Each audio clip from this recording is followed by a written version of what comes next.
नमस्कार दोस्तों, आज हम बात करने वाले हैं रसायन अध्याय चिकित्सा स्थान फर्स्ट अध्याय का जो सेकंड पार्ट है, दैट इज प्राणकामीय रसायन पार्ट, उसके बारे में।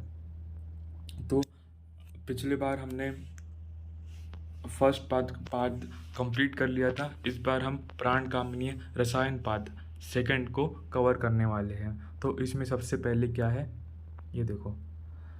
इसमें सबसे पहले है आम्लक घृत। आम्लक घृत, इसको हम कैसे बनाना है, इसकी जो प्रोसीजर इसमें सबसे पहले बताई गई है। जो आंवले का स्वरस है और पुनर्नवा का कल्क है, इससे हमें घृत को सिद्ध करना है। सबसे पहली प्रोसीजर क्या है, आम्लकी का स्वरस और पुनर्नवा का कल्क, इन दोनों से हमें घृत को सिद्ध करना है। इसको घृत से सिद्ध कर लिया।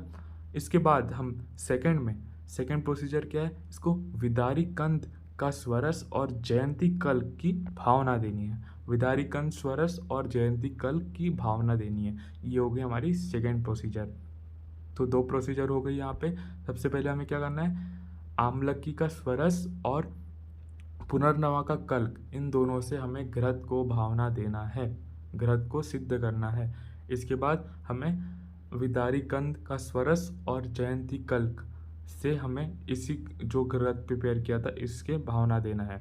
इसके बाद क्या करना है, थर्ड प्रोसीजर में बला अति बला शतावरी कल्क की 100 या फिर 1000 बार हमें से सिद्ध करना है। अगर हमने इसको 100 बार सिद्ध किया तो इसको शतपाक कहेंगे, और इसे अगर हमने 1000 बार सिद्ध किया तो सहस्त्रपाक कहलाएगा।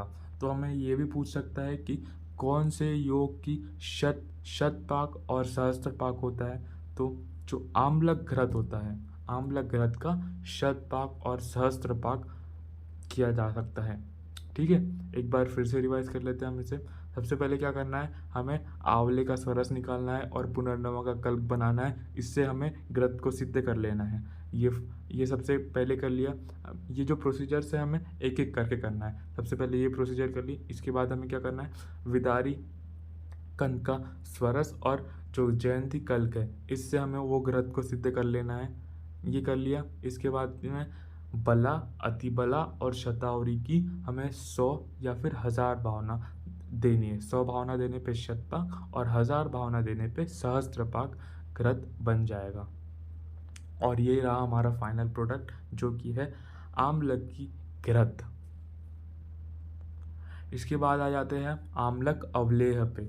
तो जो आम्लक अवलेह है, इसमें एक बहुत इंपॉर्टेंट क्वेश्चन आ जाता है कि जो आंवला और जो पिप्पली है उसका जो रेशियो है वो क्या है। मैंने आपको ब्रह्म रसायन प्रथम में बताया था कि जो आम्लकी और हरितिकी का रेशियो है वो 3:1 है। मैंने आपको ट्रिक भी बताई थी कि जैसे जो ब्रह्मा जी है उनके 3 सिर है, लेकिन वो है तो एक ही। तो 3:1 जो कि है रेशियो ब्रह्म रसायन प्रथम में आम्लकी और हरितिकी का। यहाँ पर क्या रेशियो बन जाता है आम्लकी और पिप्पली का, आम्लकी यहाँ पे 1000 है और पिप्पली 1000 है। तो यहाँ पे 1:1 बन जाता है आम्लकी और पिप्पली का। यहाँ पे देखो श्लोक में भी लिखा है आम्लक सहस्त्रम पिप्पली सहस्त्र प्रयुक्तम, मतलब कि आम्लक 1000 है और पिप्पली भी 1000 है यहाँ पर। ठीक है, तो 1:1 बन जाता है आम्लक अवलेह में पिप्पली और आम्लकी का रेशियो। अगला आता है अपर आम्लक अवलेह। अपर आम्लक अवलेह में जो घटक है, जो मोस्ट इम्पोर्टेंट घटक है, वो है आंवले, जो कि है 1000 आंवले। 1000 आंवले अपर आम्लक अवलेह में इस्तेमाल किए जाते हैं। जैसे कि जो कलेक्टर होता है, कलेक्टर के पास पावर होती है, बहुत ज़्यादा पावर होती है, लेकिन जो अपर कलेक्टर होता है उसके पास पावर नहीं होती है। तो पावर को हम पिप्पली से याद कर सकते हैं कि जो अपर कलेक्टर होता है उसके पास पिप्पली नहीं है, पावर नहीं है। तो जो अपर आम्लक अवलेह है इसमें पिप्पली है ही नहीं, ओनली 1000 आंवले है। नेक्स्ट आ जाता है विडंग अवलेह। विडंग अवलेह में टोटल घटक कितने हैं, ये भी आपसे पूछ सकता है। इसमें टोटल घटक कितने हैं, घटक द्रव्य, इसमें घटक द्रव्य है 6। विडंग अवलेय में टोटल घटक द्रव्य है 6 और वो कौन कौन से है। सबसे पहले इसके नाम से ही देख लो आप, वाय विडंग, विडंग अवलेय है तो वाय विडंग तो होगा ही। वाय विडंग, ये देखो मैंने आपको यहाँ पे पिक्टोरिकल फॉर्म में बहुत अच्छे से रिप्रेजेंट किया है। वाय विडंग, पिप्पली तंडुल, पिप्पली तंडुल इसमें है। यहाँ पे चरक चिकित्सा में जो वर्ड इसको यूज़ किया है, इसको पिप्पली तंडुल ही यूज़ किया गया है। मतलब कि आपने चरक सूत्र स्थान के सेकंड चैप्टर में पढ़ा होगा अपामार्ग तंडुल, मतलब अपामार्ग तंडुल आपने वहाँ पे पढ़ा होगा। यहाँ पे क्या पढ़ रहे हो, पिप्पली तंडुल, मतलब कि इसके जो बीज है, लेंडी पीपर के जो बीज है, इसको कहते हैं पिप्पली तंडुल। और क्या है इसमें, तेल है, घृत है, मधु है और मिश्री है। एक बार फिर से देख लेते हैं, वाय विडंग है, पिप्पली तंडुल है, तेल है, घृत है, मधु है और मिश्री है। ठीक है, विडंग अवलेय में इतना ही है। इसके बाद क्या है, 19 बलादी रसायन। मैंने आपको ट्रिक बताई थी पिछले लेक्चर में, याद है आपको। नाभि पाक हुआ 19 बार, 19 बलादी रसायन। तो 19 बलादी रसायन में इम्पोर्टेंट क्या आ जाते हैं, जैसे कि बला आ जाता है सबसे पहले, बला, अति बला, चंदन, अगरू, तिनिश, खदिर, शीशम्पा, तिनिश, खदिर, शीशम्पा,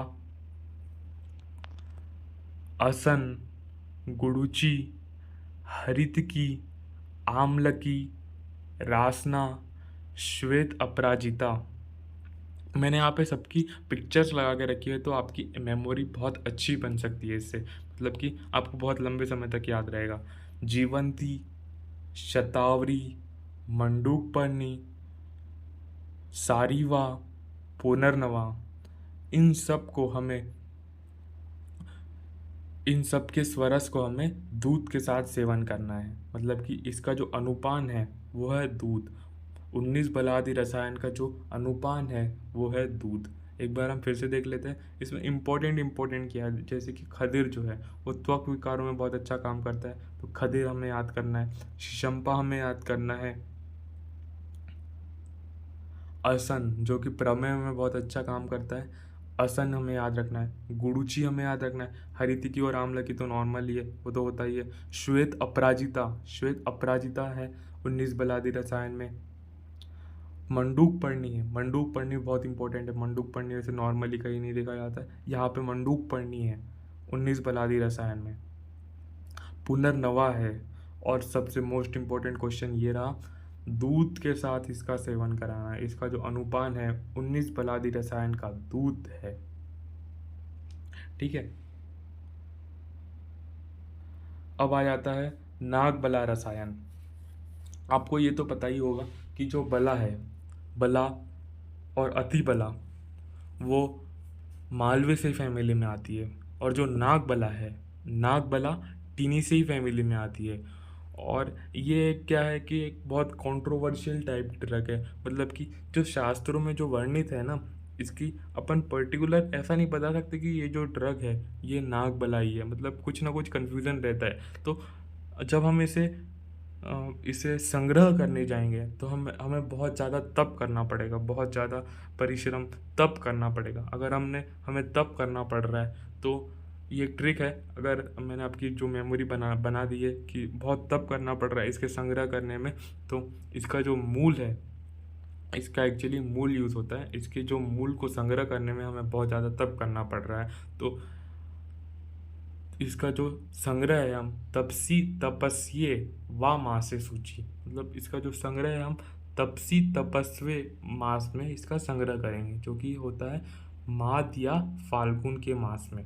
माघ या फाल्गुन के मास में हम इसका संग्रह करेंगे। इसकी फलश्रुति में आता है संवत्सर प्रयोगादस्य वर्ष शतम अजरम, मतलब इसका प्रयोग करने से, निरंतर प्रयोग करने से जो हमारी जो एज है वो 100 साल तक के बनी रहती है। 100 साल तक के बनी रहती है। जिस एज में आपने कंटिन्यूस प्रयोग कर लिया, वही जो एज है वो आपकी 100 ईयर्स तक के बनी रहती है। ये बहुत इंपॉर्टेंट है। वर्ष शतम अजरम, ये वो जो वर्ड है वो कौन से रसायन में आया? वर्ष शतम अजरम नागबला रसायन का है। वर्ष शतम अजरम बहुत जगह रसायन में 100 वर्ष की आयु बताई गई है। तो संवत्सर प्रयोगस्य, ये भी वर्ड याद रखना, मतलब ये दोनों वर्ड को साथ में याद रखना। संवत्सर प्रयोगस्य वर्ष शतम अचरम। ठीक है। इसके बाद क्या जाता है? इसके बाद आता है हमारा भल्लातक रसायन। ये बहुत ही इंपॉर्टेंट है। भल्लातक रसायन, भल्लातक आप सबको पता ही है कि एक विषय, उपविषय।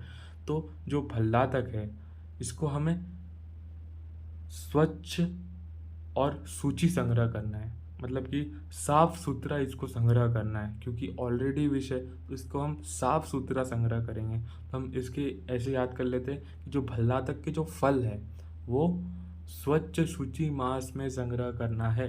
स्वच्छ सूची मास में संग्रह अगर हमने इसका कर लिया, ज्येष्ठ या आषाढ़ का जो महीना होता है, ज्येष्ठ जो गर्मी का सीज़न होता है, गर्मी के महीने में, समर सीज़न में हमको इसका संग्रह कर लेना है। संग्रह करके इसको अपने पास रख लेना है। ठीक है। सूची शक्रेन व मासे, जो कि चरक संहिता में बताया, सूचो शुक्रे व मासे, इसमें हमको इसका भल्लातक के फलों का संग्रह कर लेना है। वैसे भी हम जो मैक्सिमम फल होते हैं वो गर्मी के मौसम में ही संग्रह कर लेते हैं। ठीक है।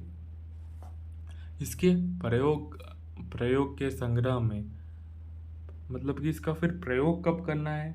प्रयोग इसका हमें संग्रह करने के 4 महीने के बाद इसका प्रयोग करना है।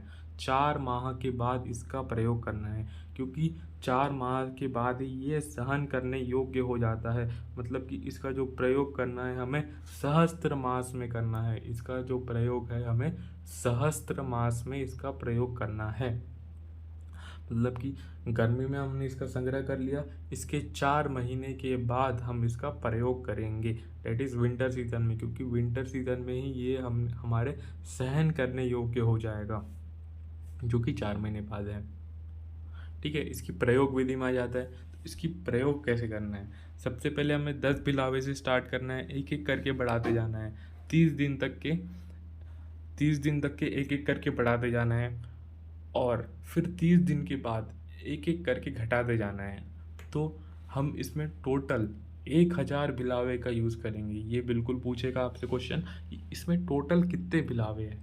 भल्लातक रसायन में टोटल 1000 बिलावे है, और इसको कितने दिन तक के सेवन करना है? इसे टोटल 49 डेज तक के सेवन करना है। कुल 49 डेज तक के इसका सेवन करना है। ठीक है।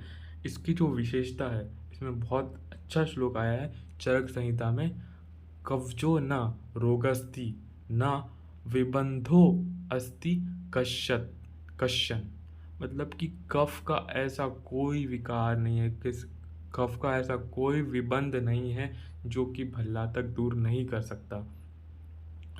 यह न भल्लातक हंत शीघ्रम मेधा अग्नि वर्धनम, मतलब कि हंत मतलब कि ये होता है मतलब दूर करना, ऐसा कोई भी विबंध नहीं है जो भल्लातक दूर नहीं कर सकता, सारे के सारे विबंध दूर कर सकता है। और ये मेधा और अग्नि का वर्धन कर देता है, मेधा और अग्नि का वर्धन कर देता है। ठीक है। कफ का कोई ऐसा विबंध नहीं है जिसमें भल्लातक नहीं दूर कर सकता। ठीक है। भल्लातक के 10 योग, तो भल्लातक के मैंने आपको जो ट्रिक से बताए थे, जैसे कि रावण के जो प्राण है उसके नाभि में है, तो अपन ने ना से नागबला याद किया था, भ से भल्लातक याद किया था।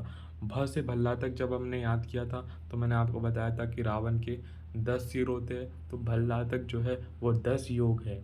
भल्लातक के 10 योग है, और वो कौन कौन से हैं वो अब यहाँ पे याद कर लेते हैं।